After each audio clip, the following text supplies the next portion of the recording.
Happy Diwali to everyone. समस्त को request करी ए दिवाली रे बेसी नॉइज पोल्यूशन करेबेनी कि एयर पोल्यूशन करेबेनी because that is harmful to ours and जिते भी जीवजंतु अच्छंती तांको पई बहुत ही खराब। सो समस्ते गोटे सेफ एंड हैप्पी दिवाली करंतु, बहुत खुशी रे एंजॉय करंतु। Thank you. Hi guys, this is Swaraj. आपण मानक समस्त को दिवाली रो हार्दिक शुभेच्छा और शुभकामना मो तरफ।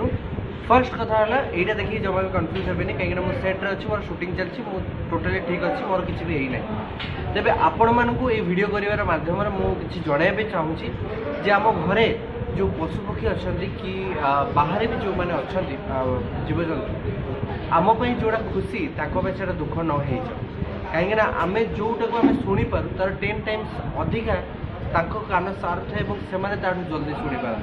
तेज जो बाणटी को आम फुटाऊँ तार साउंड बहुत ही इरिटेटिंग थाए से बहुत ही पेन होता है पेनफुल थाए। दीपावलीटा जेहेतु आमको किसी लगे ना आम बाण फुटाऊ मजा करूँ कि से बहुत कष्ट हुए।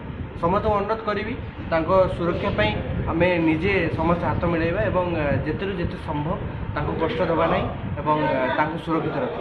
ये कहबी बहुत बहुत धन्यवाद।